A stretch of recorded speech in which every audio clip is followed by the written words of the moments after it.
Hello and welcome to Talkin Baseball. The divisional series have begun. Bullpens getting a lot of use early. Let's talk all about it.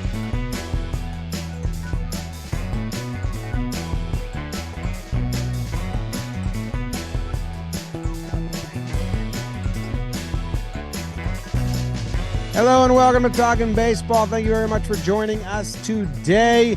We continue our coverage of the postseason. If you're enjoying this, please subscribe to the YouTube channel. That helps a lot. Or subscribe on whatever podcast app you're using. That also helps. My name's Jimmy. We got Jake here. Trevor Plouffe, BBD producing. It's brought to you by SeatGeek. Code JOHNBOY Postseason gets you 10% off. You want to go to one of these games or a game of any other sport or a game of any or like entertainment of any kind, head to the SeatGeek app or the website. Use code JOHNBOY Postseason, gets you 10% off. Doesn't matter if you've used a code of ours or not. This will work for you. Jake, nice speckly hoodie. I like that. You look great. Thank you. James, Trevor, Davis. Yeah, this is a 50-50 shirt. I'll catch myself sometimes, and like it catches the arms right, and everything else blends in, and I'm like, okay.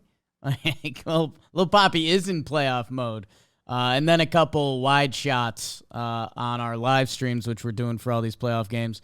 I turn into a speckly blob a little bit, a little chunky chameleon, but that's Vegas, baby. How about it? Jim, I know you were on it, and I think some people wondering where you're drawing the line between facetious and to see fish, but like the playoffs started today. Like the crowds were rowdy. I was going to say that in my opening, but I didn't want to annoy people too much. But I mean, after one night, the wild card round means absolutely way less. Like that, those are not the playoffs. This was the playoffs from as soon as like you went Baltimore to then Altuve hitting home run in first pitch. It was like, fuck, this is way different. This is a different thing than whatever that was a couple of days ago. You're right, Trev. I don't understand what you guys are talking about. There definitely was playoffs already played. Like playing games to get to the playoffs. Literally, okay. Yes, but it's different. Okay. Jake, you look like a speckly blob. That was a pretty good one. I look like Ken Griffey Jr. That's why I'm wearing my hat backwards. Yep. Ken, by the way, is just all over the place. I'm actually looking at an ad on MLB.com. He's right there.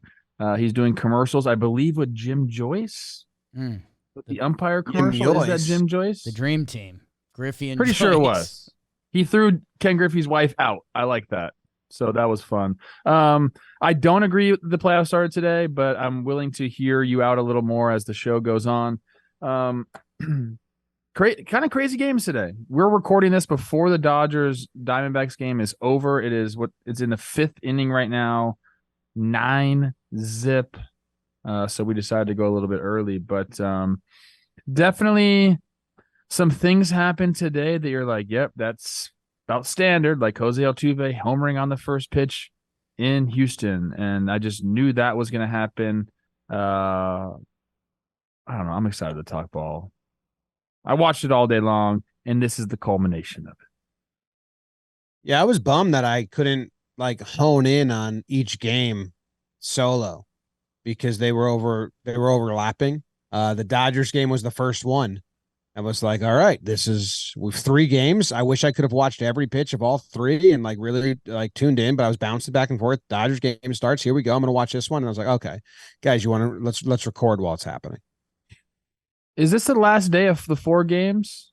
No, it could happen again. I think Wednesday. Can happen again, I believe. Could happen again Wednesday, but tomorrow's 2 games, Monday's 2 games. I agree. It makes it much easier to focus when you're not like overlapping. Yeah, it's a little tough to do these reviews. I know Jake's got the burns, which will pop some memories into our skulls, but like that Texas-Baltimore game feels like a lot of baseball ago.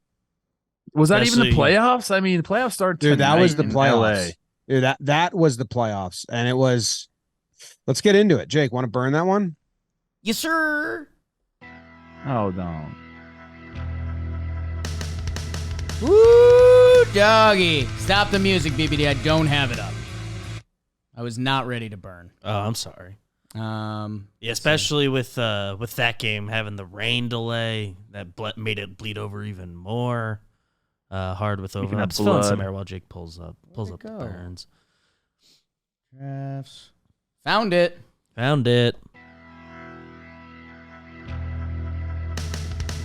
A rain delay to start the ALDS Game 1, but Baltimore would hope to hit the sprinklers as the baby birds would try to take down the Texas Rangers, but they'd sick the dog on them. Heen dog on the bump versus Kyle, who was being so bratish early on. It's Wheezy F, baby, Mr. Carter. Hey, hi, how you darn? Evan with the RBI double. His name is Jonah. Heim with the RBI. It's 2-0 Rangers. But that castle would be halfway mounted as Ryan cuts the lead in half. It's 2-1. But like an LSU win, play neck. Old thick neck. Josh Young homer. But pardon my French, Anthony Santander. It's 3-2 after 6. Would the Rangers pen hold? How's your double play by Young? Caught stealing by Heim. And how about them Rangers? Heaney to Dunning to Smith to Spores to Chapman to Leclerc.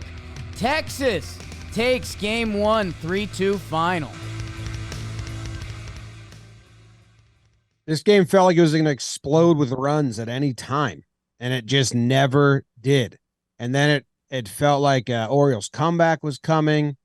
They had runners on to before they recorded an out in the 7th, 8th, and 9th, I think, and weren't able to push any across. But the biggest talking point, and I don't even know if this is the biggest talking point, like the online discourse right now, but both these managers went to the pen so early.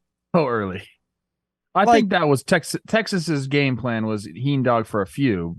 Yeah, because they had Dunning, and I get that.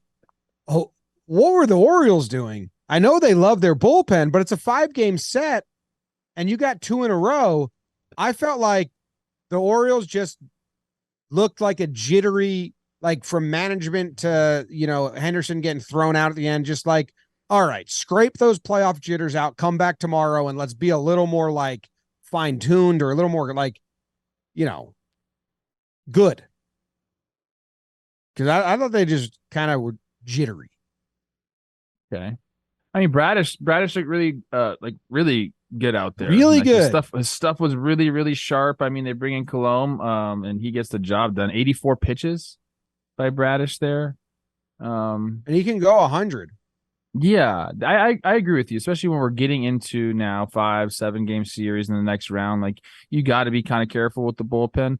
But I don't know, man. Like, that's how it happens in the postseason. You know that. Like, these managers, they always just say, let's just empty the tank almost every single night. They're willing to do that. And any sense that they have that there's some peril coming, it's like, let's go. Let's get into the pen. If you have guys that you like, which, like you mentioned, the Orioles sure do like their bullpen. But I think Bradish deserves a big shout out for, how well he pitched today. He looked really, really good, like nasty stuff. Yeah, I was mad at the Heen dog pull at first, because it was Heaney and Hicks, so fire me up. 2 last jerseys I bought in pinstripes.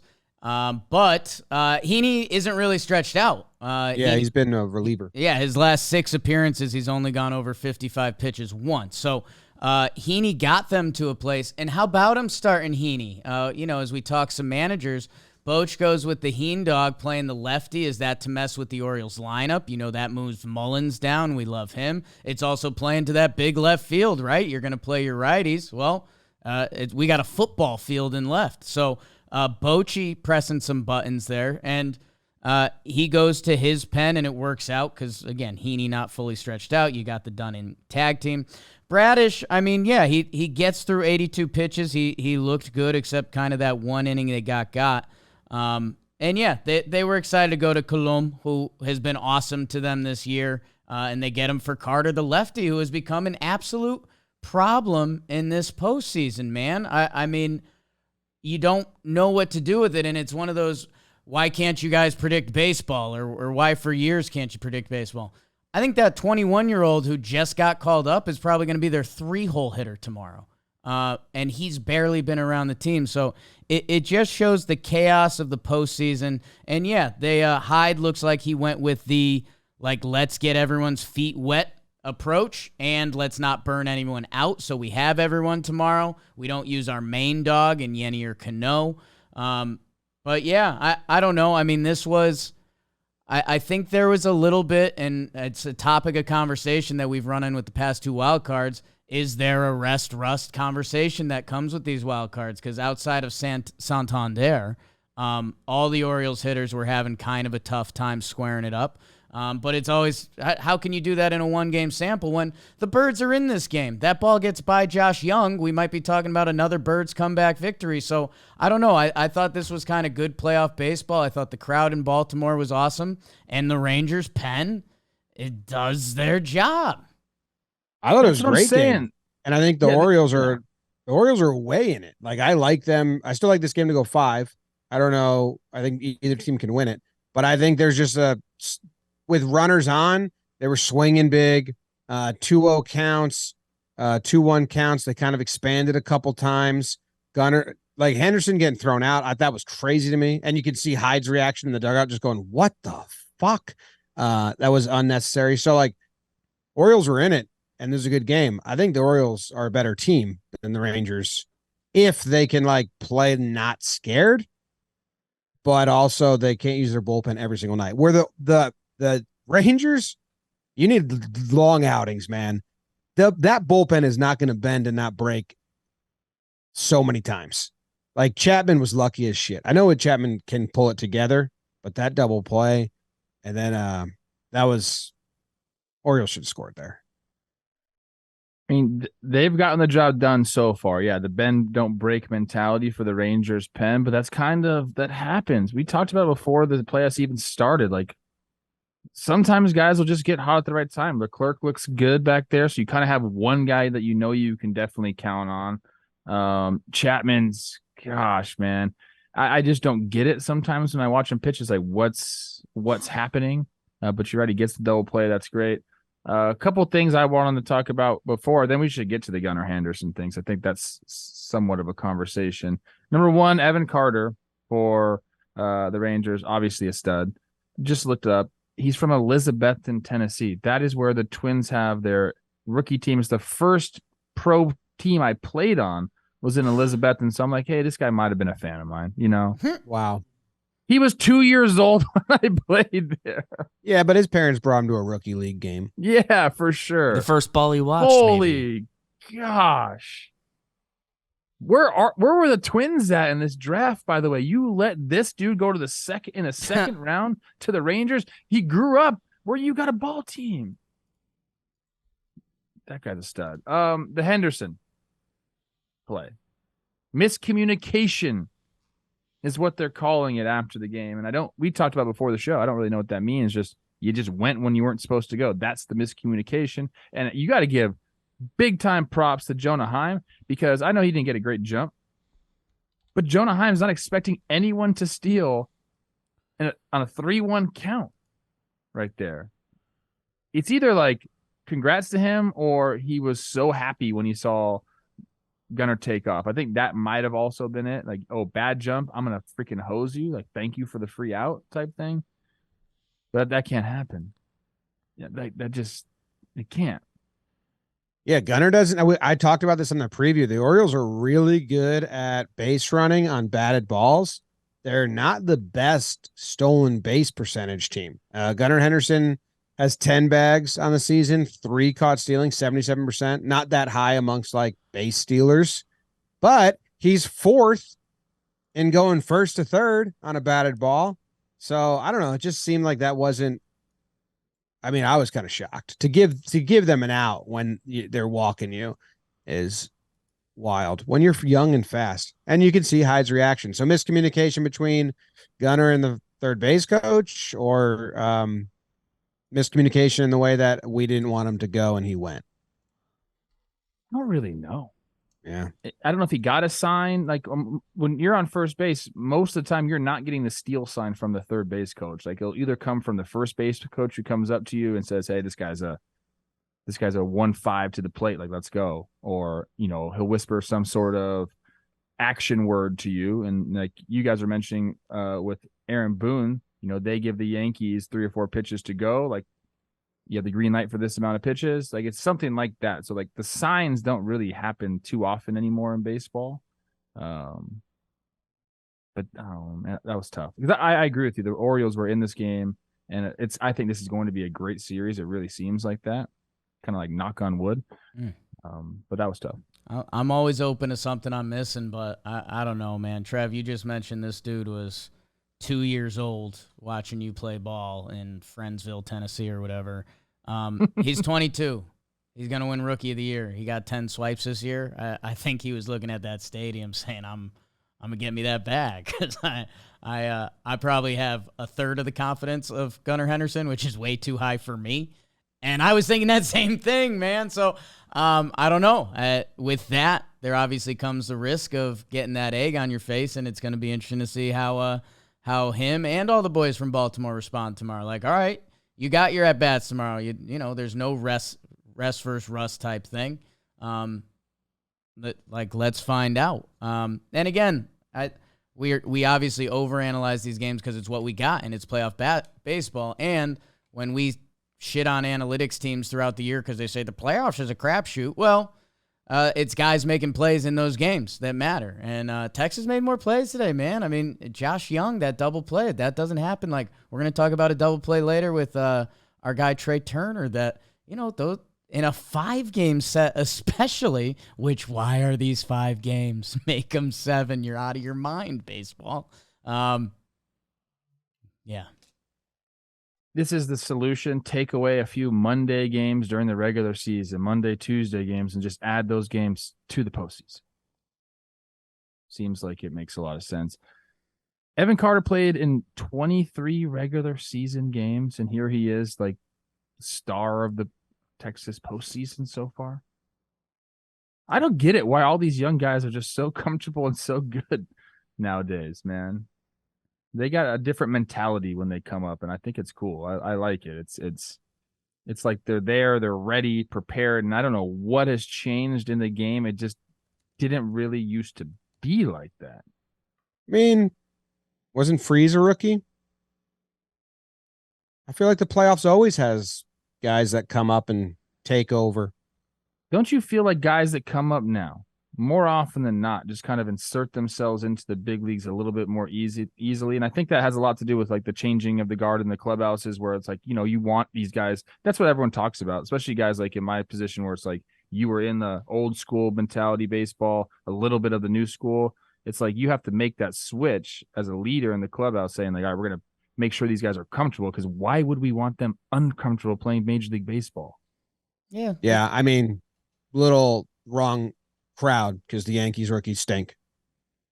Dominguez pop. We're seeing the 2 rookies of the year in this playoff. We're going to talk Corbin Carroll in a little bit and Gunnar Henderson. Yeah, dude, it's a whole change mentality, because now that front offices run teams, they know who they're invested in. I mean, Corbin Carroll's got 100 M's coming his way that if he's got some slapdick Trevor Plouffe in his third year at third base, he's Fucking like, loser. I'm the captain now, dude.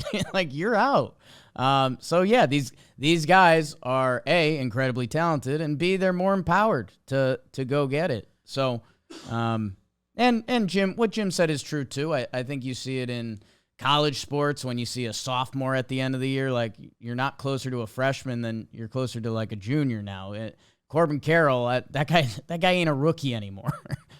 Gunnar, after today, I know people are asking questions, but these guys are dudes. I think last thing before we move on, you said Evan Carter is going to be hitting third for the Rangers tomorrow. Do you think Robbie Grossman's getting out of that 3-hole? He's not, buddy. He's stuck there. Well, Robbie Grossman's last 4 at-bats were strikeouts. And he's got 1 hit the whole postseason, I think. I complimented Bochy because I was like, hey, Bochy, old school, leaving the kids down in the lineup. He slid Carter up to 5. He has another big day. If you're gonna slide him up to 5 at this point, like don't stop the bus. One of these teams tomorrow needs to jump on the opposing starting pitcher, make him use the bullpen all out 2 days in a row. That'll be fun. Also, the Rangers just seem, and I didn't watch a lot of Rangers games all year, so Rangers fans, you probably agree with this. They seem to excel at cluster runs, big innings. Like it just watching them at the end of the regular season and then against the Rays, it's like, and then this inning, like you said, it was the one inning for Brad. It's just like, yeah, but it was just like boom, boom, boom. It's almost like my high school hockey coach, as soon as the other team scored, he would call timeout right away and just like fucking quiet the momentum and crowd. It's like almost as soon as you give up like a hit or a walk or back, like go have a mound visit and just kind of like try to change the tempo because they're just boom, boom, boom. I did this on baseball today the other day. This is the streakiest team in baseball. So, you're going to get those big cluster runs. You're going to get the offense hot for time, like, game on game on game. And then sometimes they're just not going to show up too. I mean, it happened all throughout the season, 8-game win streaks, 8-game losing streaks. I don't know what the math was, and I don't want to look it up right now because I'm tired, but there was, I want to say 13 to 14 different examples of 4 wins or 4 losses in a row during the season for the Texas Rangers. So they're prone to streaks. And if they're on a good streak during the playoffs, who's going to stop them? Probably the Astros. There was 8 of the 9 Texas Rangers had hits today. 3 Orioles had hits. So, I don't know. I mean, dude, even the guys we don't talk about this team, Leody Tavares, Nathaniel Lowe batted 7th today. Like, they're stacked. Next AL game, Astros versus Trev's Twins. Mixed feelings about this one. Lost my spot again. The Twins would hope their playoff series win wasn't just a dream as they'd send the nightmare Bailey Ober out to face, well, the nightmare that is the Astros. And no JV pitcher for Houston as JV takes the bump. Don't throw first pitch fastball to Jose Altuve. Jose Altuve solo dong. It's 1-0 H-Town. Let me see your dawn. 3-0 Houston. Abreu and McCormick. Whoop whoop. 5-0 after 5. But these Twins are different. Jorge Polanco's a 3-run shot. And then the Rolls Royce comes out for special occasions. Just like that, it's 5-4. But Jordan was feeling sexy, so he goes pole dancing. Verlander 6 shut, by the way. Taneris to Abreu to Presley. Houston wins 6-4 final. Trev. Oh, boy. Yeah, this one, you got to give credit where the credit's due. The Astros came out and just did what they do. I mean, they really are the nightmare of Major League Baseball. They will scare you in your sleep. It's ridiculous. First pitch of the freaking game. My theory about short guys that can hit the high fastball is so true, except for you, Jake. You just can't hit my rise ball. Check the stats, kid. First pitch, dude. And it wasn't like a baby homer. This thing was a set the tone, no doubter. You got to figure, though. So, I'm back and forth about this. You got to figure that in that park, Bailey Ober throws 92 miles an hour. He throws a lot of fastballs, changeup. You knew he was getting pumped by one guy at least. Jordan's probably going to hit a homer, which he did. It's what got me, or what got the Twins, was they couldn't capitalize on the first 2 innings.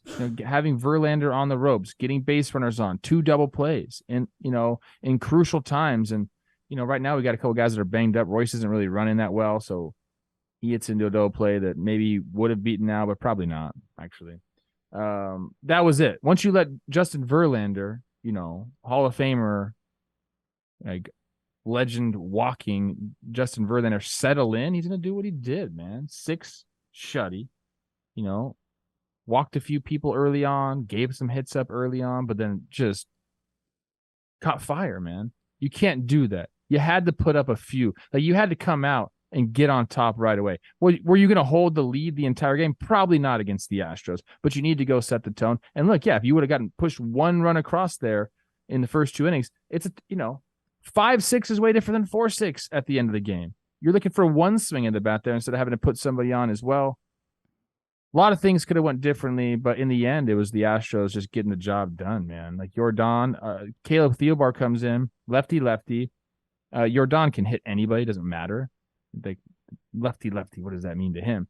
But Theobar hadn't allowed a home run to a lefty all year long. And he has an absolutely filthy curveball. And Yordan doesn't care about any of that. I liked that the Twins had a little comeback there at the end. Polanco, everyone was taking great at bats. I thought it was hilarious that Wainwright was like talking about Polanco's eyes. He's like, look at his eyes. He looks like he's staring right through you. I was like, that's kind of an insult at him, but okay, I get what you're saying. Polanco, great at bats. Royce does his thing, but in the end, it's just not enough, dude. Presley looked filthy at the end there. Twins lose. Roll the Twins lose, and the Astros look really good. I mean, and Theobar not getting Yordan, like bringing him in for Yordan and him homering. I don't know. That's a bad sign of, things to come. It's Yordan Alvarez. I don't worry about that at all, dude. He's going to get his. He is going to get his. Walk him then, and don't bring in the lefty to then face the other guys after him, because if he's not coming in to get Yordan out, then don't bring him in then just walk Yordan. Oh, there's 3 or 4 lefties in a row right there. That's why they brought him in. It's Yordan, Tucker, Jose Abreu, and then Brantley. Yeah. So I'm just saying, you got to be able to get through that lineup, man, and they didn't. They didn't. I know they got better pitchers coming, and then all their runs came off Neris, who just looked 2-0 fastball. So the bummer part is, Trev, is the balls that they grounded in double plays in the first and second inning were 94, 95 mile per hour fastballs right down the middle. Yes. Like, they were Verlander being like, hey, throw a strike, old man. Good things might happen. And just giving them pitches they should be doing damage with, and double plays. So that really hurts. I've seen this, man. I've seen Justin Verlander labor in the first couple innings, and if you don't get him, you get 6 shut. I've seen this. I've seen it regular season. I've seen it postseason. Why are we throwing a first pitch fastball over the plate to Jose Altuve in any game? Never mind a playoff game. I've seen that too many times. Yordan is Yordan. I mean, that dude, I think he's like the best lefty hitter versus lefties ever, which the only caveat there is he's just as good against righties. So, he's the bad man. I'm happy the Twins got something going. I know it's only against Neris, but Neris has also been a guy for them this year. So you've at least planted that seed. You get Polanco, who, I mean, just through his whole Minnesota Twins career has been kind of I don't want to say enigmatic, but they didn't, he's played a lot of positions. Where do you put him in the lineup? So for him to get on the board in that 2-hole, Royce Lewis keeps his good momentum going. And yeah, I mean, for a game that was, 5-0, Justin Verlander on the bump, throwing a tight game. Like, good on the Twins for showing something. However, that 5th run scores, they cut it off and they get the out at third. It looked like it could have been a play at the plate. We see the catcher's reaction on that. Could that have been an important run? Houston gets the insurance run with Yordan. Minnesota has a chance in the 8th inning. Correa's on third, less than 1 out. Walking around the base pass. It's okay, Carlos. And we don't get that run in. So, the Houston Astros, we've seen it for 7 years now. If in the playoff baseball games where if you got a chance to get a run across, runner on third, you got to do that. And Presley did look gross because he's, one of the coolest closers I think I've ever seen pitch, like a true starting pitcher pitch mix that he can do whatever the hell he wants out there. If it was a one-run game, maybe each pitch feels a little different. You never know. But, hey, the Bailey Ober, Justin Verlander game, I don't know. I don't think anyone's too shocked where it ended up, and I'd figure it out tomorrow. You can't make mistakes against the Astros. I think they're like the one team where that cliche like really, really holds true, especially in the playoffs. You have to play perfect baseball against them to beat them. You do. And if you don't get runs across when you have runners on third, less than 2 outs, like if you make an error or you walk guys, or you have to play perfect baseball. The Twins didn't play perfect baseball today. They didn't. They had chances. I'm not like defeated out of this series yet for my Twins. I still have a very good feeling. If Pablo Lopez goes out there and wins a game in Houston, then we're talking about a whole new series going back to Minnesota. 3-game set. You got 2 games at home. Like that's kind of the position you wanted to be in. So you got to squeak one out here. Pablo needs to come on and have a really good showing. Twins didn't use really any of their high leverage guys besides Thielbar. So like they're all it's tomorrow's a huge game. It's a I guess, are they playing tomorrow? Yeah, AL plays tomorrow. Who's pitching for the Astros? I believe it's Framber. So a lot of curveballs. And that means a lot of the good Minnesota hitters who we count on aren't going to be in the lineup either. So Julian will be out of the lineup. Kirilloff will be out of the lineup, and Wallner will also be out of the lineup. So we're going to get, Farmer's going to be in there. Willie Castro will be in there, and Donovan Solano will be in there. Did you see Verlander's first at bat to Lewis? Maybe his second at bat. What about just it? Like 6 curveballs? Oh yeah. It's pretty funny. And I think his next at bat, all fastballs. It's awesome to watch him like do his thing, dude. I was watching my father Verlander today. Yeah, my favorite pitcher to watch. He's like, he's been pitching forever. I was like, yeah, he has. He's like, is he still good? I said, yes, he's still very good. Especially when you let him settle in a game like that. I was surprised they took him out. He was around his pitch count, but obviously Verlander was a little shocked too. I don't think it mattered at all, but I was surprised. I was like, every pitcher was so mad that they got taken out today. It's fucking grooving. I thought I had something else to say about something. Okay. How about that? I thought I had something else to say about something. I don't remember. Okay. All right. Oh, yeah. Oh, well, number 1, Carlos Correa has plantar fasciitis, bro. That's why he's, taking it. He's going gingerly around the bases. Number 2, I think we got to mention, and for good and bad reasons, the Jeffers throwing out Jose Abreu play was pretty awesome if you're Jeffers and Correa, but really bad if you're Jose Abreu, right? Like you just stopped. You thought the ball was. Wait, wasn't he baiting them to score? No, that was the throw at third. There's a throw at second. Ball bounces away from Jeffers. Jeffers makes an athletic play on it. Correa plays dummy at second base. Yeah, dekes him out. Wait, I didn't see that. Let me see if we tweeted. Oh yeah. I was bouncing around. What? He just basically went on a pass ball to second base and didn't think Jeffers would even try. So he kind of pulled up short of second base. Jeffers ran, got the ball quick, hammered it to second. Correa just stood there, deked him, and they fucking got him, man. It was bad base running, great play. Same. Yeah, I think the only problem is Jose Abreu is 36. He's got an MVP trophy, and he went 1 for 3 with a walk in this game and an RBI. So I think if Houston loses this game, we talk about that play a lot. But I think they laugh. Hey, easy speedster. Get the next one tomorrow. Put a freaking undershirt on, guys. Why is nobody wearing undershirt on anymore? Nobody wears undershirt. What about the nips, though? Yeah, what about them? Oh, here it is. Watching it. Yeah, I had flipped to the Phillies game at this point.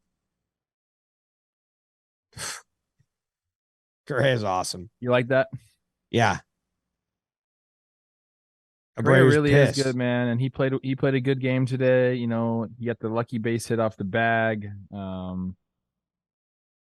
He's a stud, man. So cool to deke like you're not catching it. Man. Twins 1 for 12 with runners in scoring position today, and the early action. My God, They weren't good in the wild card series either. Of runners and scoring position. They got to figure that out. That's obviously a massive part of the postseason is getting those timely hits, and they have not done it. They have not done it. Let's move to the National League. Yordan Alvarez is 3-dotting it. Yeah, he's really good. Braves, Phillies. The matchup on paper.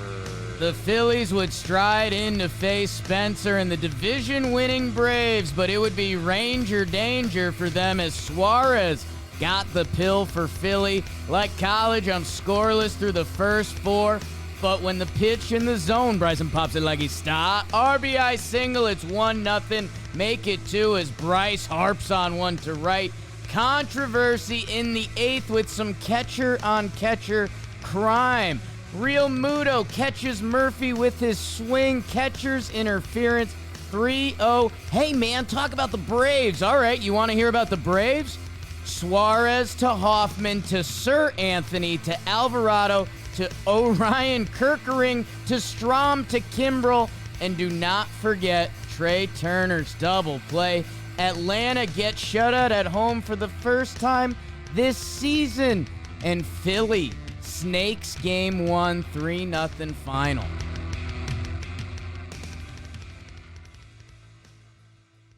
I loved this game for one reason. Trying to figure out Topper's fucking puzzle. Okay. Like the gap to Kimbrel was awesome. Yeah. Like, all right. So they've used Sir Anthony and they've used Alvarado.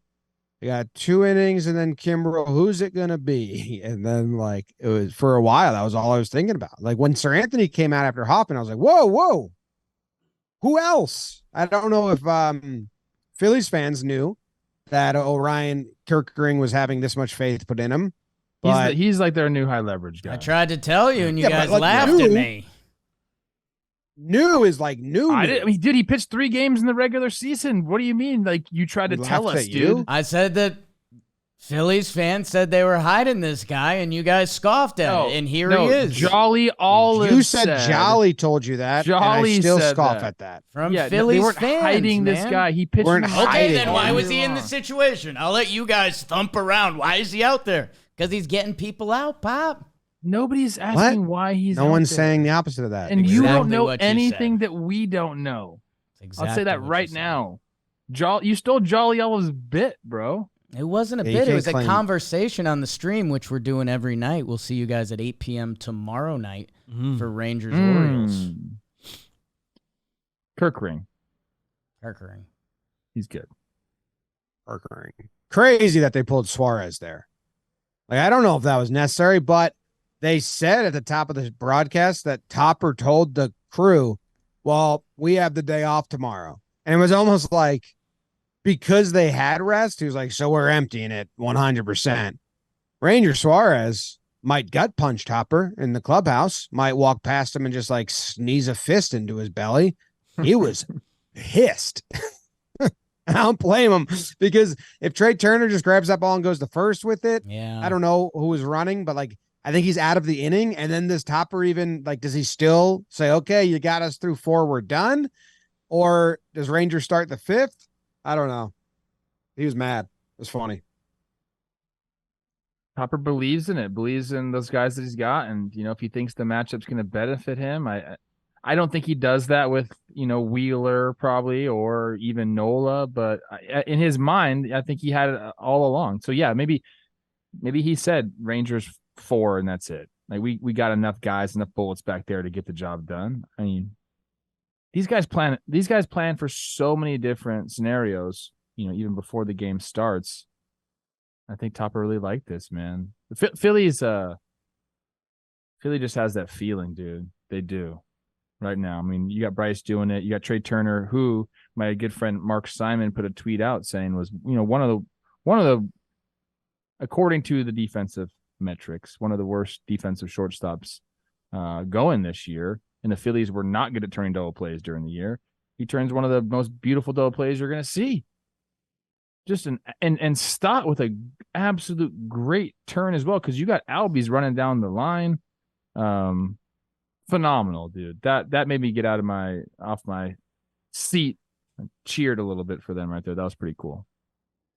It's Bryce Harper says that's why you spend the money. Hey, you mentioned all the guys in that double play. Bryce Harper's still playing first base. Like I know we've processed it, but like have we?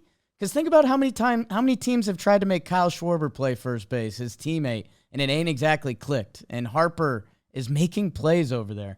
The Suarez pull sucked, dude. You got Albies out, but the bobble and the flip doesn't get there in time. They review it. You're pulled.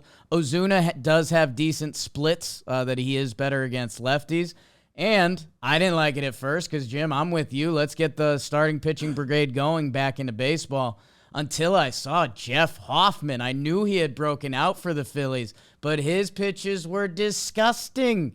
So Topper pressed the button. He treated it, and this was what was weird because when we've been ragging on the wild card, none of the games had the back and forth or were like crazy close that we really saw playoff decision making. And that's what we saw in this game. Like pulling Ranger there, that takes some balls because if that decision goes poorly, it looks bad on you. Hoffman looks gross. He ends up playing the bullpen perfectly. And there's Philly high stepping out of Atlanta again. They're going to have a chance to close it out in Philly again. I mean, I think a lot of the decision making, you're saying that, treating it like it's an elimination game or whatever. It's just the fact that who's on the other side. I think they have so much respect for the Braves and understand what kind of team they have that if they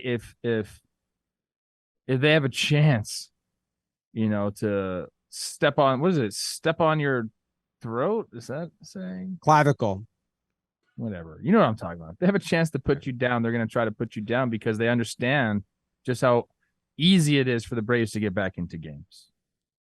They have so many guys that can get you up and down that lineup. Are we going to talk about the catcher's interference? Harper reached all 4 times. So just to let you know. Got to see some righties today. What do you want to talk about, Trev? The catcher's interference? I don't know. People were so mad at that. I already closed the case. Put my breakdown out. It's catcher's interference. I didn't see confirmed. It. Yeah. His bat hit the lace on the glove. There's a double noise, and you can see the lace flicker. And per the rule, the lace is part of the glove for catcher's interference. So correct call on the field. And I mean, Murphy didn't argue it at all. So the way they both reacted, it was like, oh yeah, that was catcher's interference. Murphy, I read Murphy's lips when he was talking to Castellanos, and he says, I heard it. I didn't feel it, but I heard it. I never had it once happen to me. I never had a catcher's interference happen to me. I don't know if that's just something to do with my You didn't have a deep swing. What. I guess not. I need to get my fucking swing deeper. Get deeper, Trev. Braves fans, don't throw shit on the field. And Phillies fans, and any fan. That sucks. Don't bring Phillies fans into this. No, I'm just saying Braves fan did it, but like Yankees fans have done it in the past. Every fan base has done it, so they just did it tonight. Not Minnesota. My message goes out to all fans. Don't throw shit on the fields. Jeff Passan called them morons. Yeah. It hurt a little bit. Yeah. Game 2, who's the starters for game 2? Is Max Fried versus Wheeler? I think it's Wheeler, yeah. I think it's Wheeler, yeah. Fried, Wheeler. I mean, fuck, Wheeler, man. yeah. That's awesome. Yeah, it was fun. Is this the series you guys are most excited about, or are you still on the Rangers Orioles type thing?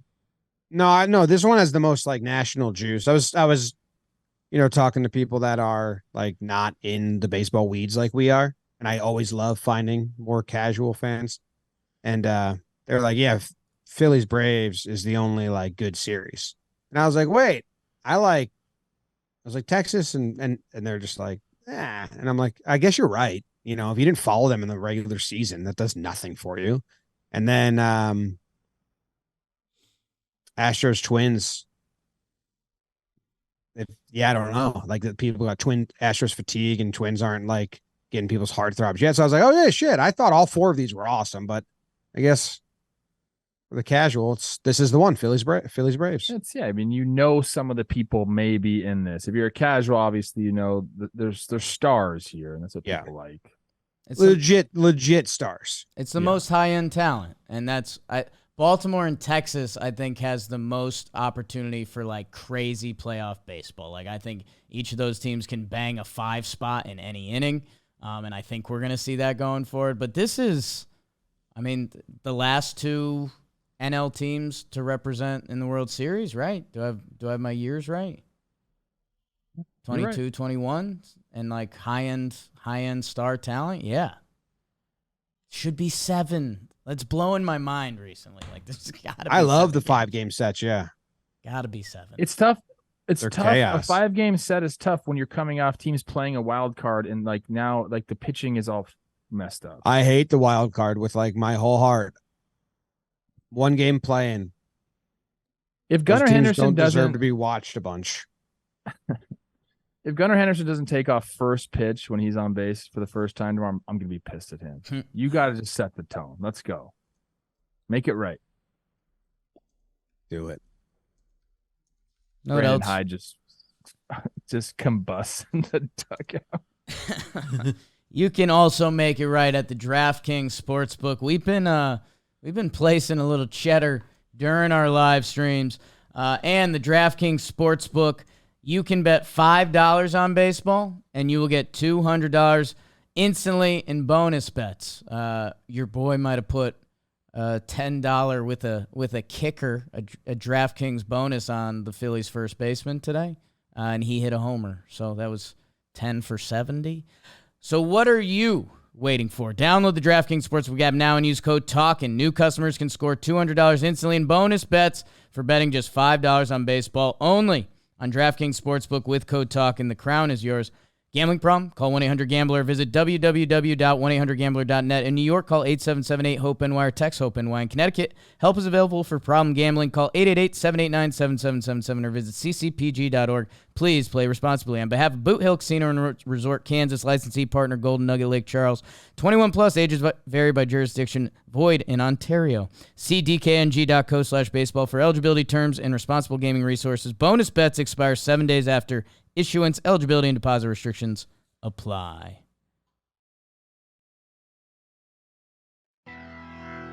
Are you going to burn this game?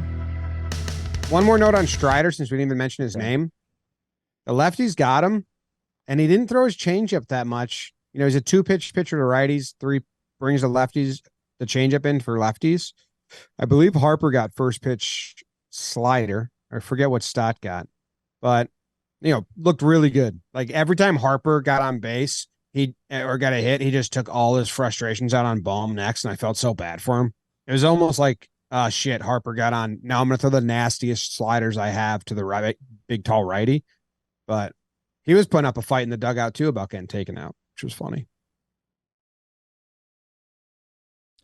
Bohm had a tough day. Strider, bad matchup. And, yeah, I think he had a double play ball it was one of those when you don't see a guy play every day and you do that guess test of where they're going to be down the line, if they're going to beat it or not. And Bohm was out by a couple steps, and I was like, okay. I thought that was going to be a step closer.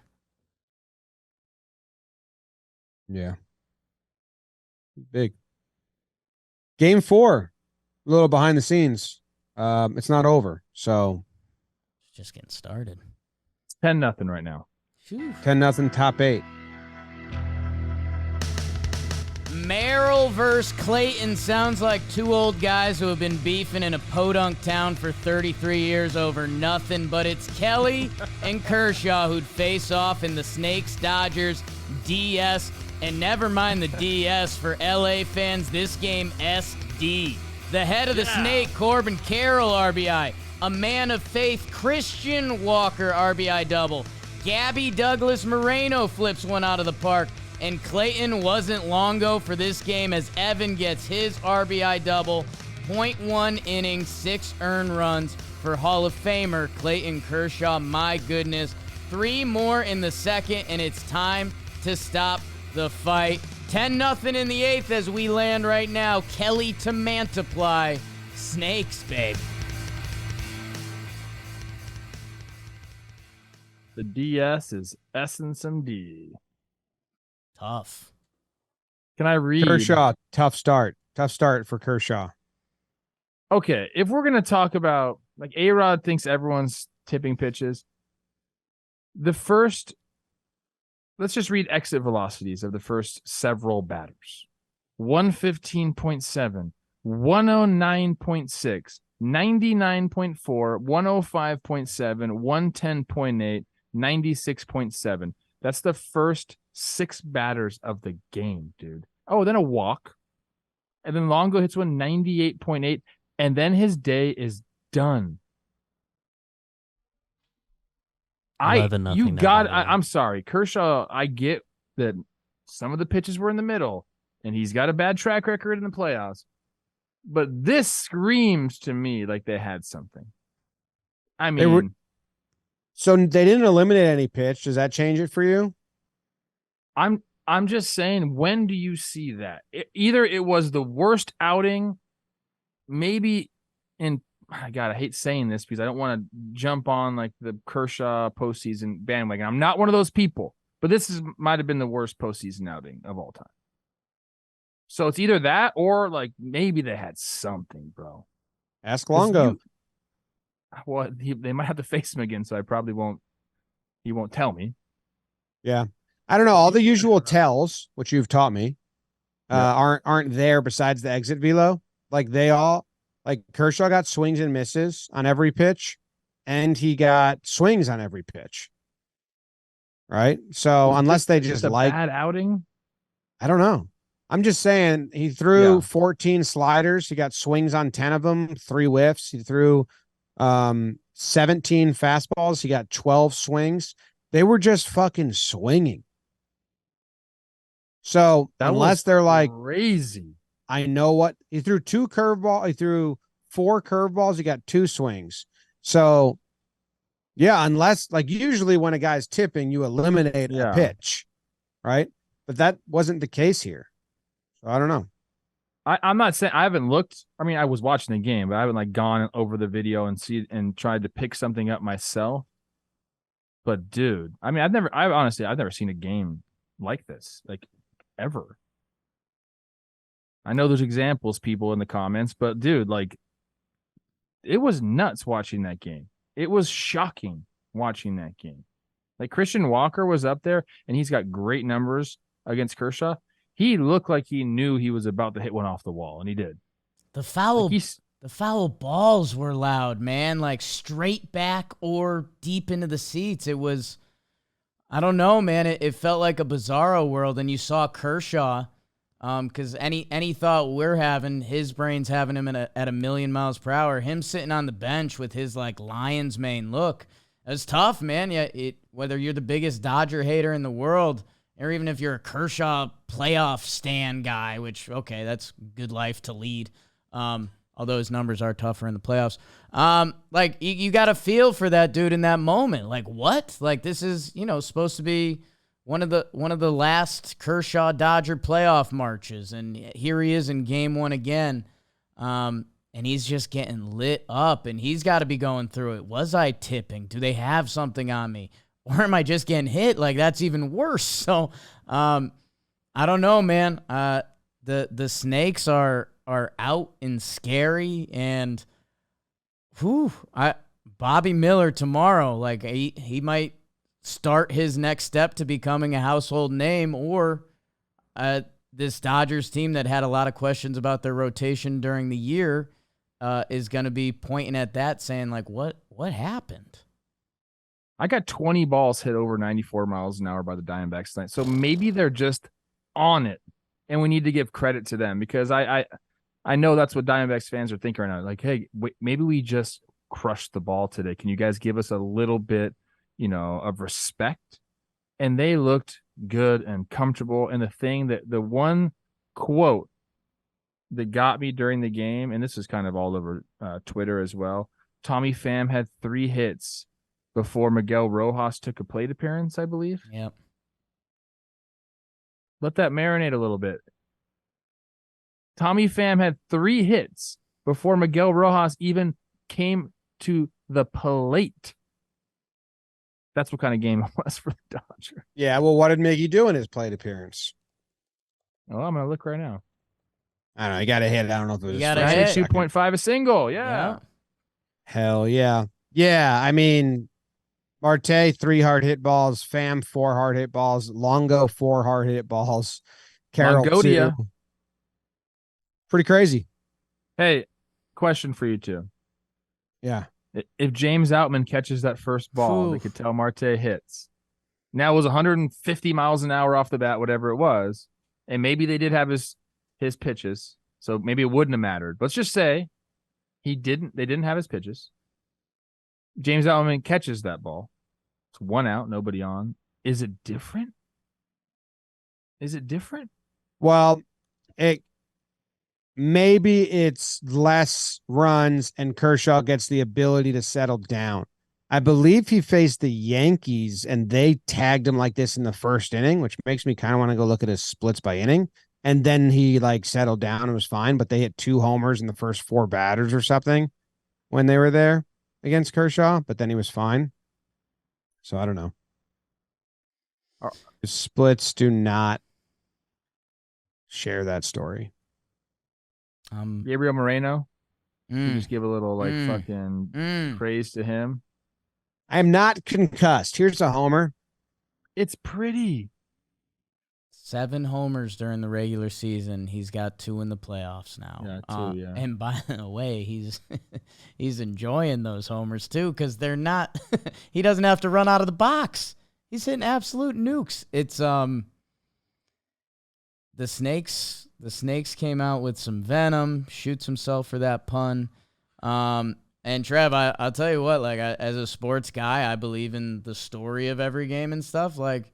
Outman catches that ball. I don't know what happens the rest of the game, but it would tell a different story. And, God, I don't know. I think Dodgers fans, you just, holy shit, clean wash this, huh? And then Almost easier. Yeah, you've got enough dudes in that lineup. Like you think Mookie, Freddie, Will Smith, Muncy, JD, Hayward, any of those guys are going to be out there sad sacking it because they lost 1 game tomorrow? No. Although they do have Zach Gallen waiting for them. That's what I'm saying. Yeah, they have to face Zach Gallen. I don't know, man. Clearly they're just going to try to wipe this. Dave Roberts, when he got interviewed by Lauren Shahadi during the game, was like, we're just trying to figure this out. Like, Emmett's going to go 5. Like, Rickey's going to do that. We got a couple lefties coming in for a couple. Like, he was like, it was conceded, obviously. They just were getting crushed. The reason I bring up the Kershaw thing and you know, I think it is the same way that Dodgers fans probably felt when Outman dropped that ball. Like you saw Kershaw's face and he was like, trying not to make a face, but made a face. I think in his head was shit. Like, here we go again, maybe type thing. I know Dodgers fans were thinking that because I'm in a group chat with a zillion Dodgers fans. And, you know, it just seems like it's gone that way too often. And now, like, I'm really rooting for him to get another start in this series, and maybe he makes up for it. But that's a tough one. That's a tough one to, like, kind of, like, live down. I mean, he's obviously a first ballot Hall of Famer, so he's like, hey, talking head, shut up. But, I mean, that was a rough one. It's so bad you just wipe it. Yeah. You got Castro pitching now. Uh-oh. Walks Mookie. Castro pitching on the mound wearing his lederhosen. Could be. If the Dodgers lose,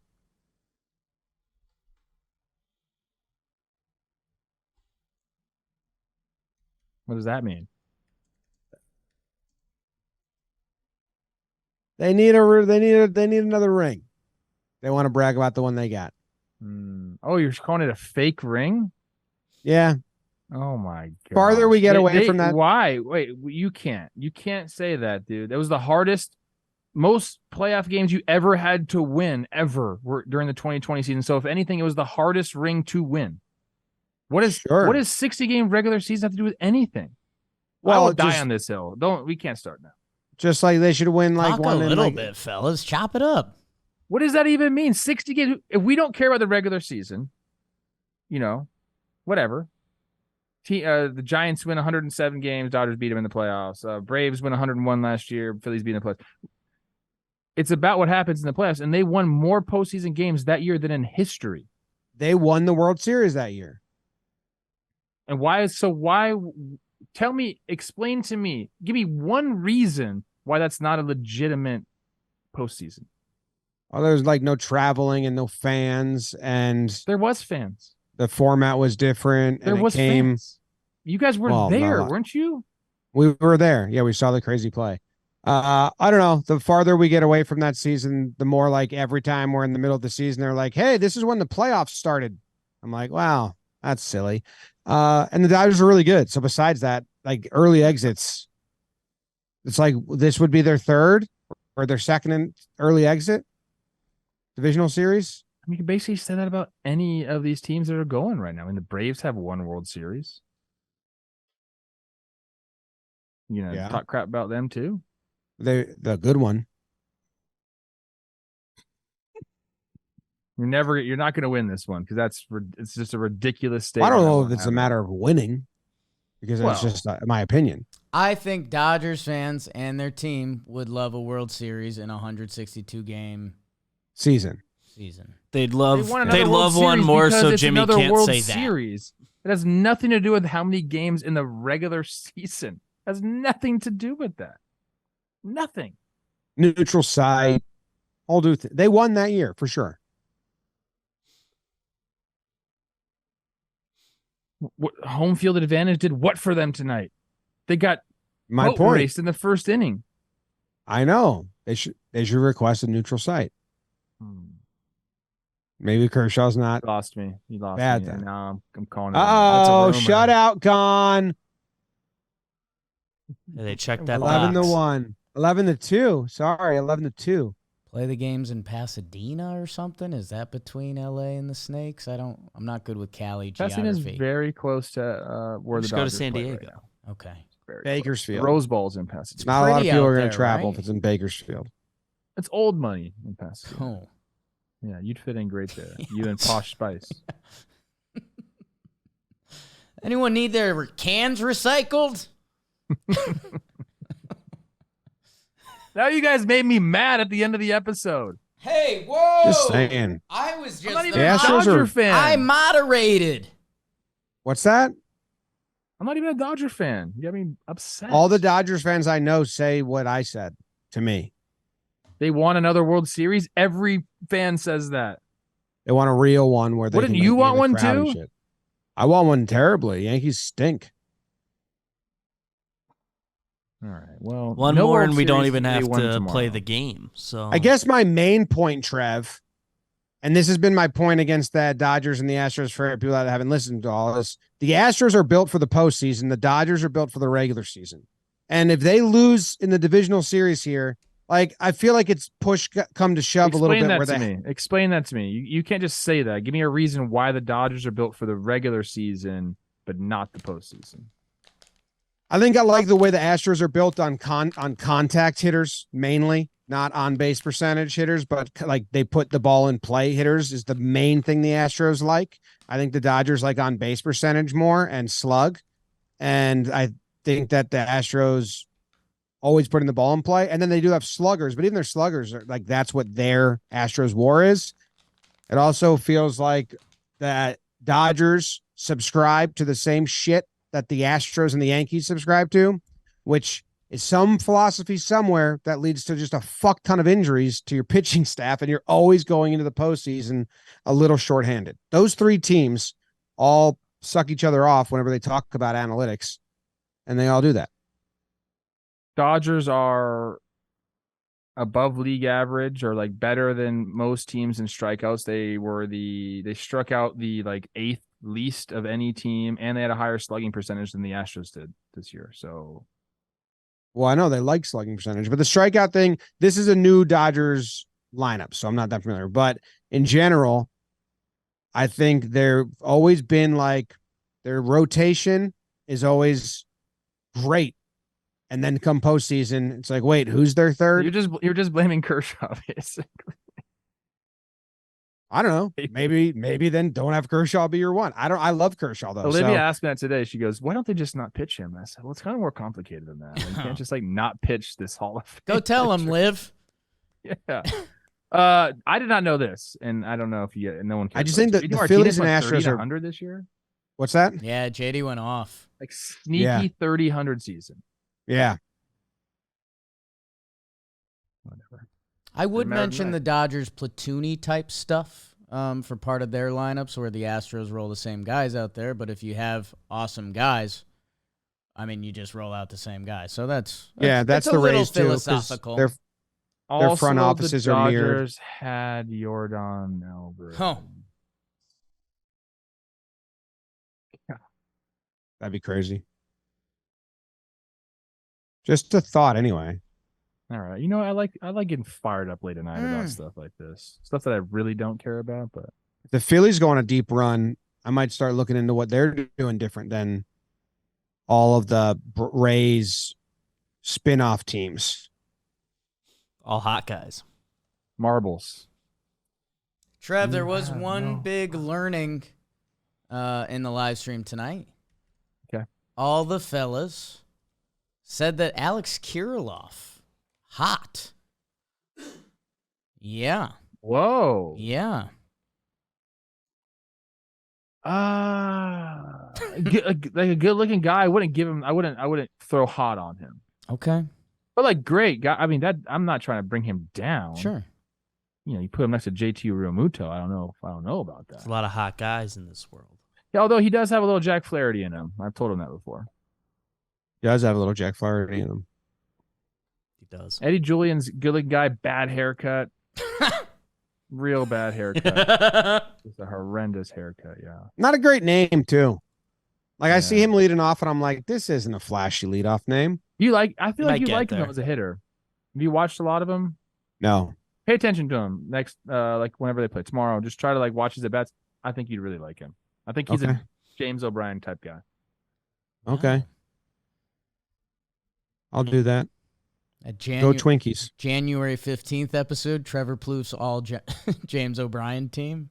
I'm in on that. Yeah. I'm in on that. I can do that. Jimmy would like. Cedric Mullins is in. Cedric Mullins write that down. First pitch. He's the leadoff hitter. Is that your first love, Cedric Mullins right now?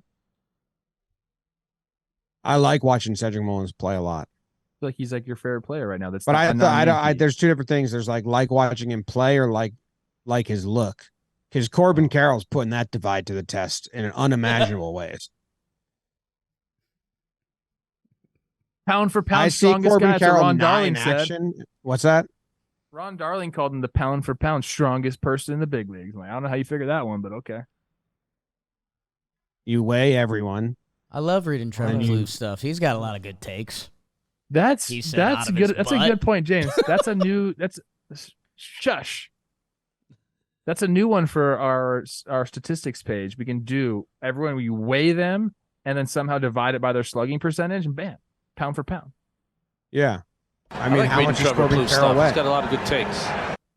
Thank you. Corbin Carroll weighs 165 pounds. So that's That's 155.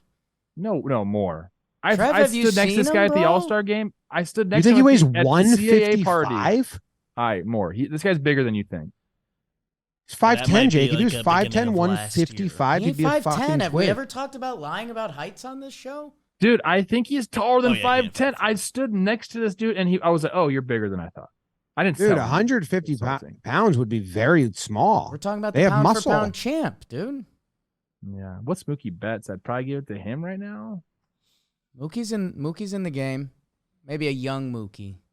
Oh, who's like a tall? A lot of homers this year.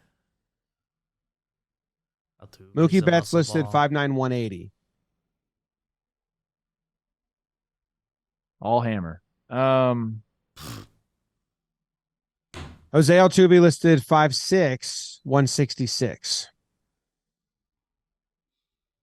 Believe we're gonna have somebody. If you wanted to do it in the chat, you can, or the comment section, you can. But I think we got to do that. Slugging divided by weight. Yeah, figure it out. Big boy, sorry, you're out on this one. This is for the little dudes. For the little fellas. Or you do like the fattest dude with the least slugging. Yandy Diaz used to be that guy. Big guy, no slug. Now he's everything. And he was a launch angle issue. He was banging him into the ground. Him and Eric hitting him Hosmer. hard. I have a candidate for the other one. I won't say it. Stay tuned. A lot of content this offseason. And subscribe. We're so close to 100K. Really close. You listen this far. My God. Don't subscribe unless you really want to, all right? Fair. See you later, alligators.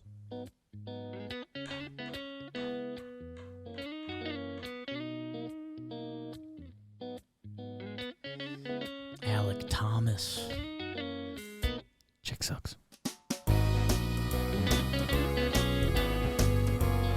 I get Jake McCarthy, Alec Thomas, and Corbin Carroll confused all of the time. Corbin Carroll's the one We have all those young lefties. that looks like a dickhead dad from the late 80s. No, he doesn't. Oh, That goatee, that screams like bad dad, early 90s.